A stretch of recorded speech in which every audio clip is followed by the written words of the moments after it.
I believe I can fly. I believe I can touch the sky. That's beautiful. Don't know the words. Nick, Hello, Steve. How you doing? I'm all right. How are you? I'm all right. Nice to be back in your flat Back in my flat. with the better acoustics of any location that we've I yet. think the best so far. Yeah. And now we're wired for vision.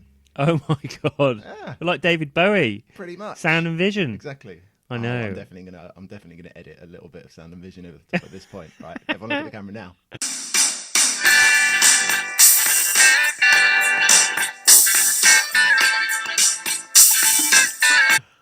Okay, good. Great. Yeah.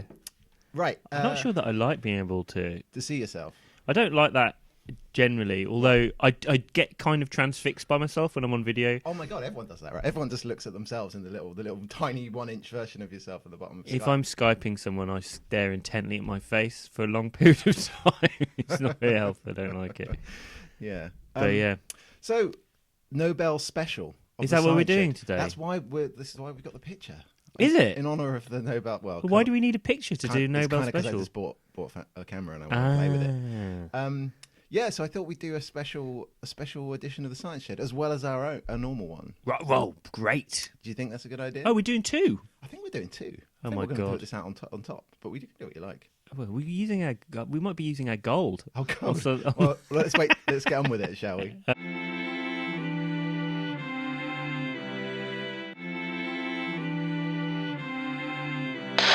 Science Shed! We're in the Science Shed! Science Shed! We're in the Science Shed! Come on, Steve. Bunsen. Burner. Dolly. Machine. Internal. Combustion. Why do we need? Steam. Petri. Dishes. Oscar. Base. Isaac. Newton. Transplanting. So the Nobel Prize, Nick. Tell me about the Nobel Prizes, Stephen. So Nobels in general, it's a pretty exciting time in the scientific world, isn't it? When it comes to early October, you have the announcements of the Nobel Prize. Kind of. Kind of. I wouldn't say I get blown away Do you by it. not? I put them on in the Not background. really. I get really excited Why do you get excited? because it's the time. Because that's the biggest time. That's the biggest event in the scientific calendar. I think it's like the Oscars of science. I like to think it's a bit better than the Oscars. Like, I don't like. I'm what not I bored. mean is the Oscars is the showcase. Oh yeah, the- yeah. the- You're the making one an event. analogy. Yeah. No, it is. I suppose it's like a chance for people. But I suppose the Oscars is when the Nobel is when they actually do the presentations. Yeah, of course, but the announcements. of Yeah, each yeah, one yeah, come. yeah. So maybe we should just kind of. So for anyone that doesn't know, a bit of background on the Nobel prizes. So there's 4 prizes. One for physiology and medicine, one for chemistry, and one for physics. And there's also one for. Oh, so there's 5. Sorry, there's economics and there's peace. But we just don't listen. We don't care about the other ones. Economics. Yeah, No, we don't give a crap and about peace. that. Yeah, we just care about the science one. Don't care about peace. No. No. just- It's less important. World peace. I think some people isn't. Who was it? One too. That one of them is who's the guy that went crazy with vitamin C? Oh, it's Linus Pauling. Linus Pauling. He won a piece. And, He won and chemistry a, and a peace. yeah, Yeah, he was a CND dude. Yeah. Well, maybe not CND, but he was against nuclear stuff. right. But then he also went mental with the vitamin C story. Yeah. Anyway, so there's 3 main science prizes, and the apocryphal story goes that Alfred Nobel's wife ran off with a mathematician, which is why there isn't one for maths. Oh, what a good joke. But there isn't one for maths, and it's supposed to be awarded for the biggest discovery in that field at that time. And it's all set up because Alfred Nobel, who, if anyone doesn't know, famously discovered the industrial process to make dynamite and became fabulously wealthy because of it, but didn't really like what, that his contribution to kind of human history was that it was just destructive in nature. So he set up the Nobel Foundation with all his cash. So you're saying that he felt bad because he'd invented dynamite? Yeah.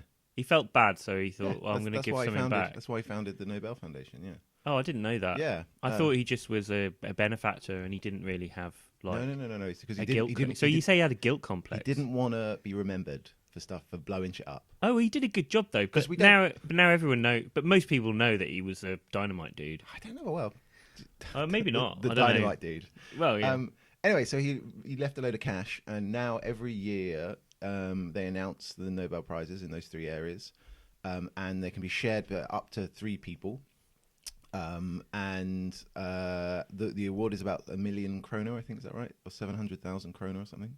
I don't know. I think it's about $800,000 or $900,000. It's a load of cash, but I don't think anyone really cares about the cash. No, none of the scientists. Like, it's not. Although it does come with a cash prize. It's 10 million crowns, I think. Oh, maybe you're right. Yeah. Because the crown's about 10 to the pound. Okay, fair enough. So people don't really care about that, but obviously the prestige associated with it is just the biggest, right? There's a Copley Medal and stuff in the UK, but nothing compares to the Nobel Prize. Not really. Global I mean, stuff. Maths is like you were saying about maths. That's got the Fields Medal, hasn't it? Which is like the equivalent. Yeah, and that's only awarded every 4 years or something. Is it? Yeah, I didn't know that. Or 2 years or something. Yeah, it's very. I wonder how much money they get for that. I don't know. The Templeton Prize, the one that's the religious one, that was set up with the express intention of giving more money than whatever Nobel was giving. Anyway. Interesting. Maybe we shouldn't get into religion. Anyway, so this week they normally announce them one after the other. They're normally about 11 o'clock in the morning for us in the UK, which means that quite often if someone from, say, the US wins a Nobel Prize, which is they're very prolific prize winners. I think they've won something like they're the biggest winners. I think they've won something in the region 250, and Britain is next and has won about 90 odd. Right. But they're always in the middle of the night for them, so they always get a phone call a few hours before. And actually, it's supposed to do that true. And actually, I've been lucky enough to work with a Nobel Prize winner, and he actually said they do that. They ring you up like about an hour before they make the announcement. So it's not like anyone really knows they're going to win it until right before. And nearly always, it's in the middle of the night for them. What if you're not in? What happens if you're not in or you don't answer your phone? Or let's say you're on a walking holiday in Patagonia with no mobile reception. I think the type of person that wins a Nobel Prize is not in a walking holiday in Patagonia. Do they know that it's going to happen before? Like, do they have an inkling they're going to get the phone call? I don't know. I'm sure somebody knows that they're probably in the running when you get to that level. So every year, you get people because you get bookies odds. So I remember this. Yeah. Because it was it was like a joke in The Simpsons that Lisa and what's he called, the geek Milhouse had a gambling syndicate on who's going to win. But so I looked, and there's always like a long list of people, but they could be on that for years. 20 years. So you telling me every night before the Nobel Awards, they're like, well, I say my name on the bookies thing. I have to stay in again. Yeah. Every night for 20 years on the Nobel announcement. Well, yeah, maybe they probably. Well, they don't have to, but I reckon they get tapped up. You reckon? I reckon they know. Yeah. Right. Maybe. Well, I don't know. You know a Nobel Prize dude. You should ask him. We should ask him. Yeah, he was actually in the shower, I think, when they tried to ring him, and his wife answered the phone. Oh right, yeah. She wasn't in the shower with him. No. But yeah, so they do it I do it at that time. Do you reckon it's a turn on getting a Nobel Prize? Do you reckon there's anyone who's got some action from winning the Nobel Prize? Oh yeah. Do you think so? Yeah. But they're all like old boys, aren't they? The youngest ever was mainly Bragg. Lawrence Bragg. He won it at 27. Won the physics Nobel Prize at 27. That's pretty impressive, huh? Oh right, okay. Was he a Don Juan character? I don't know much about Lawrence Bragg. Bragg diffraction. I don't know. Him and his dad won it. I know his dad was. Yeah, he and his dad were father and son kind of team working on the same thing. Yeah. But so people kind of talk about it. I think before the event, people kind of like think about like, well, who's going to win, who's going to not, and there's a few people that are in the kind of running. There's some people that historically didn't win, and that's a bit of a shame. And for some reason they kind of miss their time and kind of.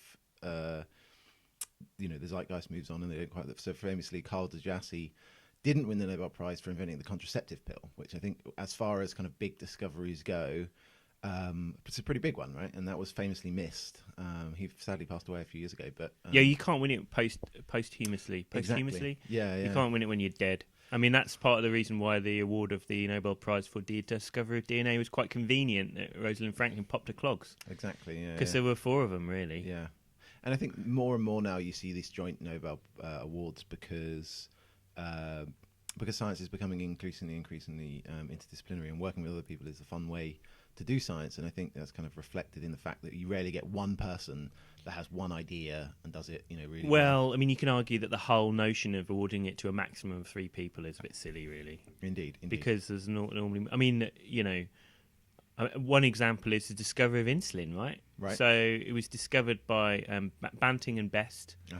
Got the Nobel Prize for it, but there was also a couple of other guys working with them. Collip, I forget the other guy's name. Aye! It wasn't just Banting! It was me, McLeod, as well! Get it, eh? Or I'll nut you! They hated each other. Really? The two guys, yeah. There was a big fight. Almost punchy fisticuffs in the lab. What, like you know, at the beginning of like a UFC thing where they do a standoff? I don't know what UFC is. Ultimate Fighting. You know, right. Like when boxers come and they like stand in front of like really. I don't know. There was a guy. They were like holding. One of them was sign. holding the other one up against the wall. Holy shit! Wow. But yeah, they really hated each other. There's a good book about it. It's worth reading. It's called The Discovery of Insulin. But there's the whole thing. You know, the DNA story. The whole Crick and Watson is quite intriguing with personal duels and things. Yeah. Discovery of Insulin 10 times worse. Oh, that sounds good. Real anger and fighting. Maybe and we should do a sub podcast on the discovery of insulin. But the point was, after they discovered it, when they awarded it, both of them said, "Oh, I have to share it with my colleague, such and such." So they made a point of sharing it with their colleagues who they'd worked on it with. And of course, there's some people that have won multiple Nobel Prizes. So we just spoke about Linus Pauling, but also Fred Sanger, famously. Marie Curie? Yeah. And that's pretty impressive. Should we call her Slodowski or something as well? Is that why? Because like everyone knows her as Marie Curie, right? Yeah, that's how I know. But the awards, you know, so in science there's these awards, fellowships for people to go and work over abroad, right? And it allows people to travel. Yeah, the Curie. They're called Curie Slodowska fellowships. Oh, really? Yeah, which was her maiden name. Because, of course, she married Pierre Curie, later got his head run over by a cart. But yeah, so they obviously recognise it. Yeah. Okay. Good. So this year, so we start with the good one or the bad one? So so this year was the Nobel Prize in Chemistry went to Fraser Stoddart, Feringa, and what was the other guy's name? Should be Sauvage, right? For molecular machines. And what that is a molecular machine. Yeah, it kind of sounds a little bit like. It's like something from Tron. Yeah, it kind of sounds a little bit like the. So it's like Tron people. They go inside a computer. No, it's not. It's not like Tron people. No, and you know it's not. It kind of is. I mean, a human body is a machine, and it's small. If you shrink it into a computer, it becomes very small. Why are you being so facetious while I'm trying to find a picture of a nanoputian? Okay, so we spoke about before the nanoputians, right? Which I'll show the camera now, and we'll repost again so if anyone can see that. You can see the little dude. I don't like having these people here with us looking at us. Maybe. Hello.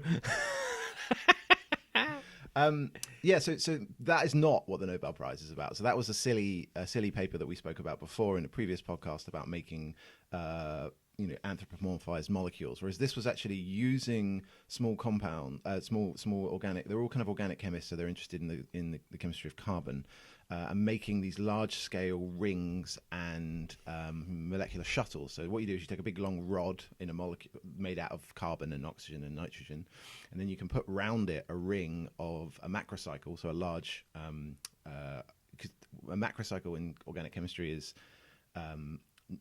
so obviously there's lots of rings in chemistry like benzene and all that stuff you're familiar with, and if you can join those together in a much larger ring, that's called a macrocycle, and then so you can put that on a post, and that thing can shuttle backwards and forwards because it can have recognition sites along the length of the rod. Right. So that's called a catenane, and that was it's like kind of going like that. Exactly. Down the length of the rod. Exactly. Can everyone see that? That's an illustration of what it looks like. Is that right? That is exactly right. Yeah. So he made that, but did that with very small organic chemistry with very small compounds. Oh. And then Sauvage as well. They worked on. So rather than them being on, can I just ask why should I give a crap? It's it's really cool that they do it. So synthetically, it was a challenge to say, can we? Before they did this, a lot of this work was done in the kind of early 90s, and slightly before. And the early noughties was really where they started to actually be used for functional materials. So up until then, it was just organic chemists having some fun, trying to understand how to make these big machines. And they made a version. So rather than having a kind of, a rod and a pole, they had one where you had two rings that you could form together, and they could rotate about each other. That's called catenane. so there's rotaxanes and catenanes are these ideas. And what they found is that if they coordinate those with copper ions and other metallic ions, that they can hold preferential structures, and then you can change pH or something, and then they can rotate to a different structure.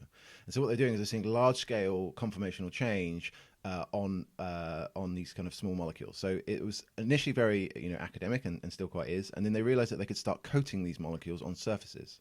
And so actually now, so people like what's his name, David Lee at Manchester, he's kind of using these kind of compounds, but like attaching them to glass surfaces. And what you can do is by shuttling these things backwards and forwards, these molecules on the rod with light or with pH, you can actually modify the properties of substrates of surfaces. So you can do things like you can make something go from something being hydrophilic to something being hydrophobic. So you can, by shining light on something like water, then will then just go off that material, and you can. I think they've also moved stuff uphill because they can actually kind of. I'm kind of Steve. I'm listening to all this. I'm not really very impressed. No, not really, because first of all, you've got a rod with a thing moving up and down it. Yeah. I'm kind of like, so what? Yeah, what? I don't care. You've got two rings rotating around each other. I'm like, yeah, so what? Yeah. You've got substrates which can change basically their wettability if you shine a light on it. Again, I'm like, yeah, so what? Because there's loads of materials that you can make to do that sort of thing. But all those materials don't So I just want to know: are you going to be able to have like an army of little people who can fix something? Do you know what they did do though? We'll do it. I came across this paper. They made so Buckminster fullerene. I just want to ask because my headphones broke recently. Yeah, and I can't get to fix the little wire. So you want a little dude to go in and fix it for you? Servants. Little nano servants. Servants to fix stuff. So there is an example of we're nowhere near that. We're nowhere near that yet. Right. And the argument for here is nearly all of the functional materials you're talking about involve material scientists taking a large chunk of something and trying to make it smaller. Right, so it's kind of top-down kind of synthesis of these things, or you might be depositing substrates in layers and things like that. This is actually molecular machines from individual molecules. So you're not just working on so you're not just working on kind of the bulk properties of the material or the bulk properties of the interfaces of materials. You're actually using the kind of core chemistry that underlies all of that to actually build the machines. You do that anyway, but there's plenty of molecules you can make. You can make molecules which have peptide sequences in them through biological techniques. And you can make molecules which have different groups and things like that, which will aggregate, will move around depending on what the pH is or what the temperature is and things like that. And that is a bottom-up technique. Nature's got a bit of a head start on us, right? Nature's got 4 billion years. We're always better than you, man. Biology always is miles better than chemists. Go, I can make the thing with the thing because there's nothing there. Like that. Yeah. But think about a molecular machine. Think about an engine. Who makes the insulin you think from the discovery? Bacteria. Oh, it's chemists, isn't it? No, it's bacteria. They make insulin from bacteria. Of course they do. It's not a ground-up synthesis. No, it's not. They make it in bugs. Ah, interesting. It's a protein of about 49 amino acids, right? Which is made in a bacterium, sometimes in mammalian cells. Right. Sometimes people use it from cows, to be honest. So they beat you there, chemists. But you think the day we can't do that synthetically, we wouldn't do it if it was like that's how the entire pharmaceutical industry. Well, why would you wouldn't make potatoes chemically? You wouldn't. Not yet. Not yet. Anyway, so to push back on that, so David Lee has done this synthetic ribosome. So he's made a version of these. Well, there you go.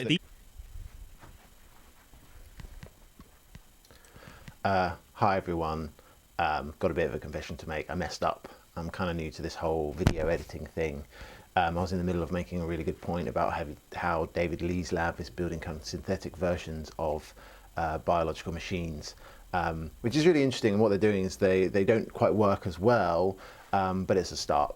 But through the magic of editing, I can bring us back in line by the repeat of that word. It's a start. But it's a start, right? No, that's good. And I think I like the idea of generally bio-inspired approaches to things. If you're talking about molecular machines, and I teach my undergraduate students about this, there's one called ATP synthase. Do you know about ATP synthase? Yeah, it's incredible. So you can Google it. Maybe we'll put a little video on the Twitter feed later on. But basically, you think about how energy is harvested by people. Yeah. You think about water wheels. Yeah. Windmills, hydroelectric dams. Yeah. You've got a moving flow of something, and then something turns around and it drives some machinery which does work, like grinds flour or makes electricity through induction. Yeah. So Yeah, these ones are these are minuscule, probably like angstroms in size or nanometers, several nanometers, and they work in the same way. In your cells, you've got these things called mitochondria, and you have during the process of chomping up glucose, it's basically oxidizing glucose. Yeah. Lots of protons are hydrogen ions and moved like one side of a membrane. So you get loads of hydrogen on one side of a membrane and nothing on the other. And the membrane is impermeable to the hydrogen ions. But you've got lots of little holes in the membranes. You like little holes at the bottom of a hydroelectric dam. Yeah. And the hydrogen ions will flow down that. Okay. Normally you wouldn't get anything from it. Yep. But what happens is cells, all mammalian cells, have got this little rotor basically. It's like a protein. And it captures the hydrogen. The force of the hydrogen ions moving. Force, right? That's exactly.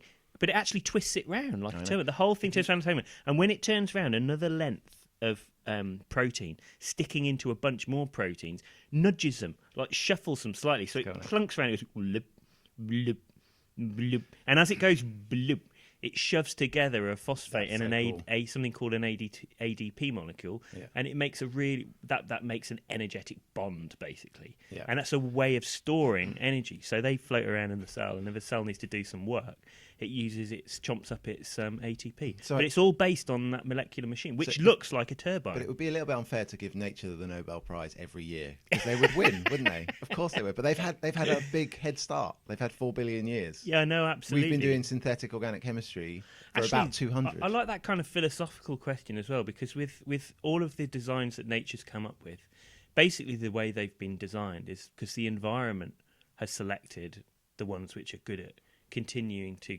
exist. That's how evolution works. Yeah, sure.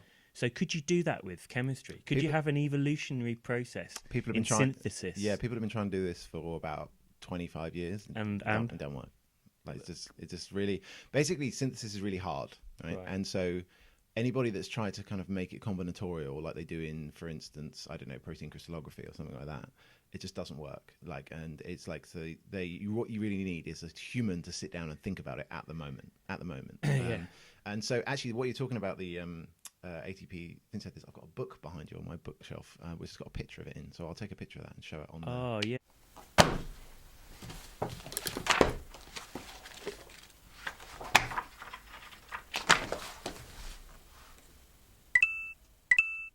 Yeah, that'd be cool. Really cool.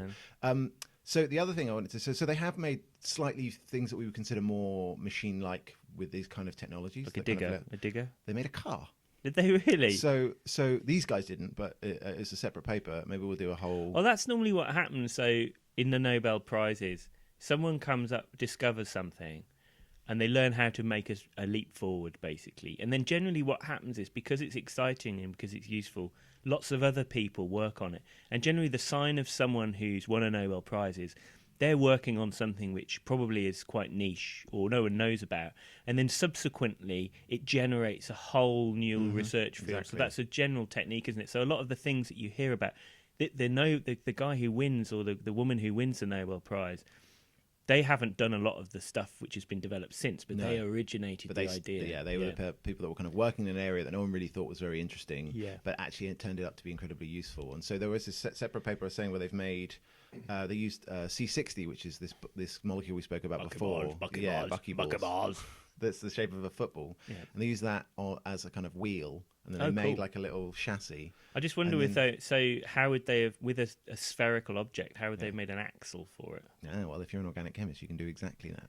So a triple bond, an alkyne, is non-rotatable around a triple bond. Right. And it's linear, right? So it's called sp hybridized.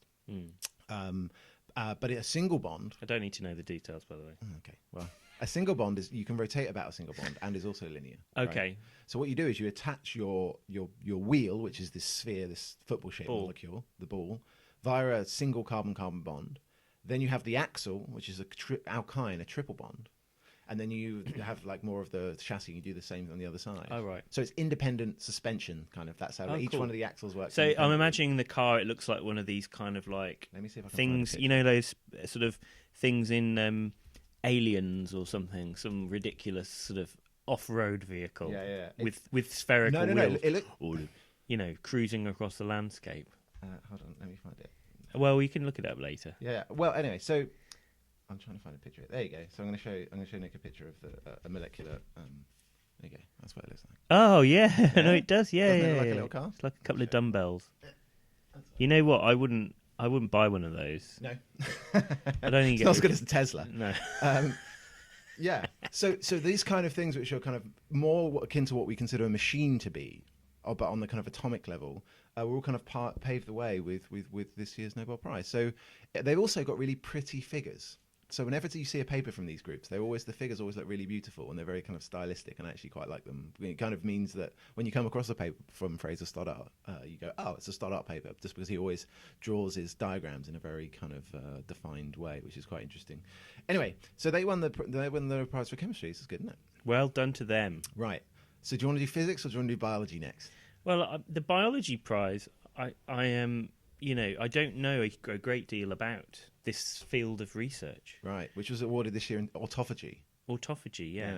So what's autophagy, Nick? Oh, well, literally it means eating, self-eating. Right. So the guy who won the prize... Burger King or something. Well, if a burger ate itself, yeah, that would be autophagy. Right, or chewing your nails. That's autophagy. Yeah, okay. Yeah, bogies autophagy. Bogies are autophagy. Bit of finger, autophagy. Okay. Yeah, so cells... So this, I think that this field... What about when you cut your finger and it bleeds a little bit and you put it in your mouth? Will that be considered? Yeah. That's autophagy. Yeah, yeah. Sorry, carry on. I won't go into the territories that I was about to go into. But anyway, so, autophagy, people have sort of been talking about it since the 1950s. This guy who won it started working on it in the early 90s. And I think the main reason that it got awarded the prize was it's a process that's found to be relevant in like loads of different things. Right. So he was a guy working on yeast. Yeah. And what he worked out was, and people knew this before, that cells have little blobs inside them. Blobs? What's a blob? Well, you have in yeast, you have things called vacuoles. Right. In cells, you've got things called lysosomes. You also have vacuoles as well. I don't quite understand the terminology fully, but basically, these little membrane-bound things, they have got enzymes which chomp proteins and all kinds of things up. The proteasome. And he noticed these other structures, which were he ultimately, I think they're called autophagosomes or something. They exist and they basically transport. They envelop. They sort of blob up. So a cell is a big bag full of nucleus and lots of other little organelles, but it's got this material called cytosol in it, which is kind of like a jellified matter. With kind of like the blood of a cell, kind of. A little bit, yeah. It's got all kinds of goodies floating around in there that get the cell moves around and stuff. So this thing forms and it envelops an area of the inside of the cell. Right. So an area of its cytoplasm. Yeah. And it lots of enzymes are in there and it just chomps up. It disposes. So why is this stuff. important? Is this important for diseases and things like that? Is it like when that goes wrong? I think it became really famous when people started thinking about cancer. Right. Which is, obviously something's relevant to human diseases. Yeah. This is a way for cells to like kill themselves sometimes. Right. So often it's a way for cells to recycle stuff. If a cell gets hungry, it can sort of eat it. So you can eat your arm, keep you going for a bit. So that's basically what cells. But I think that also because it's a form of, so cells can die, and there's lots of different ways. So I'm going to ask you the same question you asked me. So what? Well, I suppose if you know a bit more about how cells kill themselves and how that's controlled, right, and you know all of the little molecules which are involved in it, then if you've got cancer and you want to kill the cancer cells, you've got another way of killing them. Because you understand how absolutely. So in that case, it's doing it because it's trying to preserve itself. But you're saying if you could artificially control that, you add a chemical and you interfere with it, and you can control that specifically in say cancerous cells and not in human cells. And that's why it became more. I think that's why it became such a hot research topic, was because someone found that cancer cells were killed by interfering with one of the genes that this Japanese guy who won the Nobel Prize had discovered. Right. So that kind of started a whole field.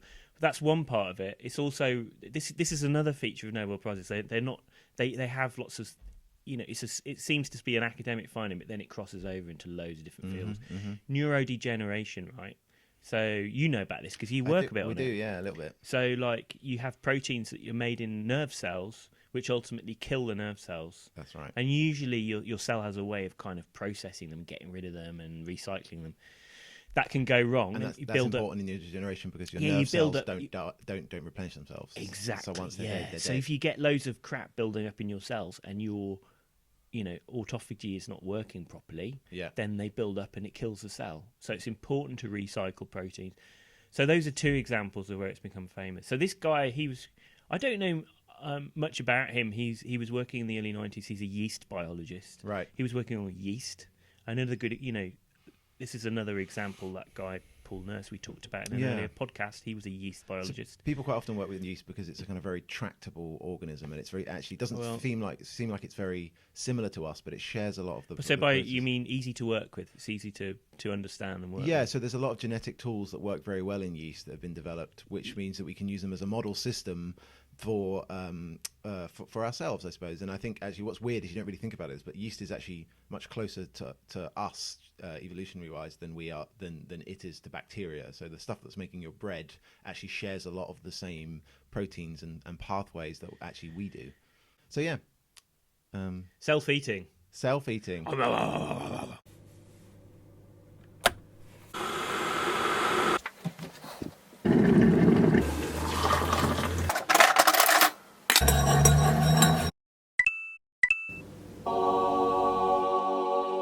So, sorry, we had a bit of technical difficulty there. We're back, everyone. Hopefully, do I look fat in this? Oh my god, I need to lose some weight, Steve. I don't like the camera. Don't like the camera.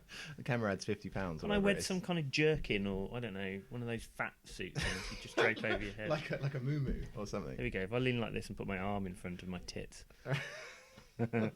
So Nobel Physics Nobel Prize. Okay. Year. Right. I don't know anything about this. Oh, do you know why? Because journalists are idiots, right? So, in the kind of the theme of the podcast, us normally having what's annoying Nick, what's annoying Steve was the scientific communication of this year's physics Nobel Prize, which, to be fair, I don't understand, right? But this is from the BBC website, right? I'm going to read you some things from the BBC website. I want you to tell me if you understand at all what the physics was, what the Nobel Prize was about. So, it says, it starts off and says, the 2016 Nobel Prize of Physics has been awarded to 3 British-born scientists for the discoveries of strange forms of matter. They always whacking the British-born scientists, don't they? Yeah. Anyway, it said, talks about a little bit about it, and it says, all the researchers used maths to explain strange physical effects in rare states of matter, such as superconductors, superfluids, and thin magnetic films. I'm totally cool with that. That's good. I agree. It says, Kostelics and Thules focused on phenomena that arise in flat forms of matter on surfaces or inside extremely thin layers that can be considered two-dimensional.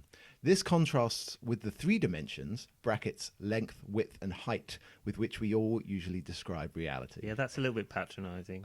What does that even mean? I think everyone knows, what 2D and 3D are. Haldane also studied matter in the forms of threads, so thin they can be considered one-dimensional.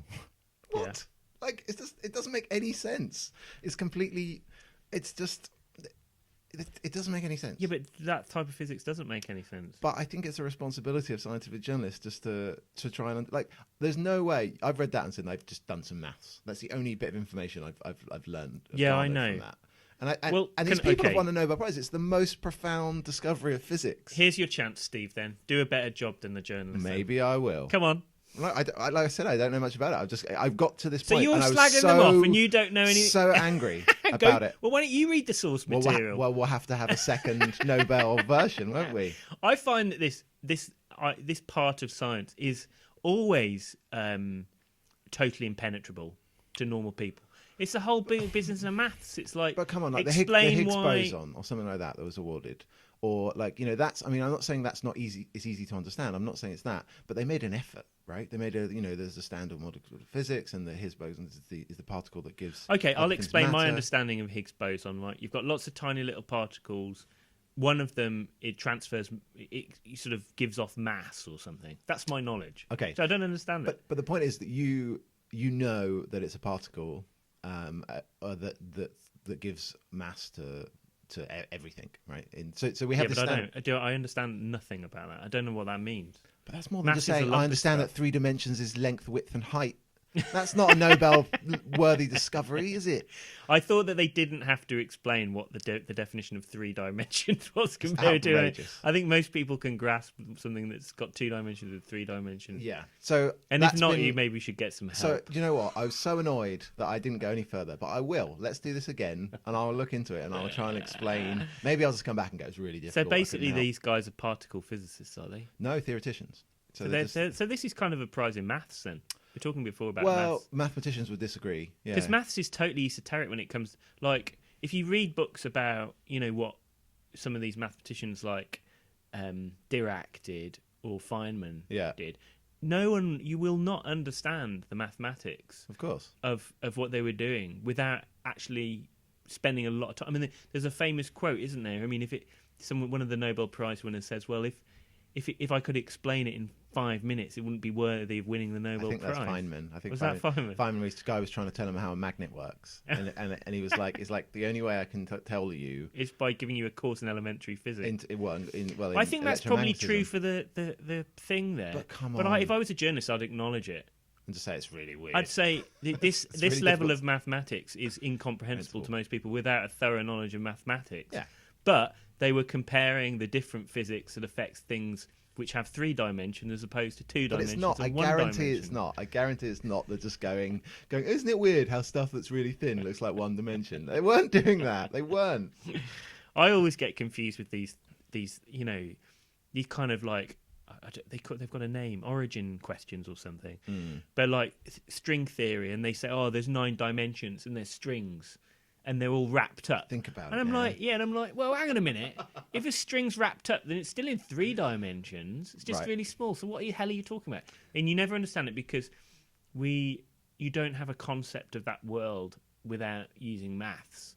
We can intuitively understand things moving in 3 dimensions. Indeed. But we can't imagine something moving in 8 dimensions. Yeah. I think the more you work in that, so a good analogy for things like this for maths, I think, is language, right? So if you can't speak a language, it seems impenetrable to when you hear someone speaking Chinese or something, right? And also if you don't speak a language a lot, you kind of lose the kind of nuances. And actually, if you wanted to read Shakespeare, although you could translate it into another language, you're probably not going to pick up on all those nuances unless you kind of learn to read English on some level. And the same is true with Confucius, the other way around. And I think maths is really, think of it very much as a different language. And the reason that most people don't understand it, even though it underpins so much, it's because we're not trained. I think that analogy holds, but only up to a point, because I think that things like language, it's understanding things in our everyday lives, and you can kind of intuitively understand a lot of things without language. It just takes you much longer. Like, I mean, you could say, well, you can and you can't, right? Because it's a separate you can argument. Show. I mean, you can show you can move objects around, and you can almost explain a sentence by sort of using objects. Yeah. Do you know what I mean? Like a mime artist. Yeah, but explain compassion. By moving stuff around. No, you could understand compassion by observing. Monkeys will understand compassion in a sort of, if someone's looking after someone else. Yeah. You would look at it and it would convey meaning to you. Maybe. But I understand. Anyway, the analogy is true up to a point. That's all that I was saying. So before you just shit all over my analogy, I love shitting all your stuff. Normally, you get more angry. Yeah, that's true. But I'm angry about physics. So tell me what they did. So do you I not don't know. So none of us know. None of us know. There you go, listeners. There's our distillation of the week's science news. In a happy, easy to digest format. What better way to finish the Nobel special than saying, actually, we don't really understand it very much. It's quite complicated. Oh man, maybe we shouldn't have done physics. I think last. I know more about the Peace Prize. Yeah. Well, so that's it. I think that's it for the Nobel edition. Hope everyone liked it. If people like to see us and my flat. Yeah, great. And maybe we'll do this again. If you like it, subscribe now on YouTube, which is where this will be. Yeah. If you don't like it, just unfriend us. Stop following also, us. We'll put. Everyone does this on YouTube links. So I won't do it. We'll put little links to the SoundCloud links and our Twitter feed, so people can find us and follow us there. Oh, I think that annoys me, Steve. Really? You don't like that? Got a little bit of paper. That. No, there'll be a little link on the bottom. That use technology to do it. Yeah, exactly. Oh, right. We could just write it on this piece of paper and hold it. You could. Just go like that. It's got nothing on it at the moment. That's some science I did the other day.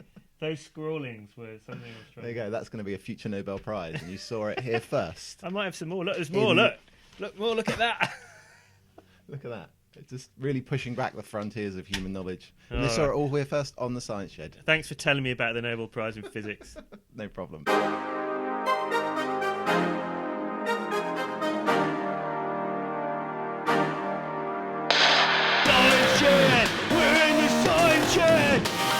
Science Shed! We're in the Science Shed! Come on, Steve. Bunsen. Burner. Dolly. Machine. Internal. Combustion. Why do we need Steve. Petri? Dishes. Oscar. Babe. Isaac. Newton. Transplanting.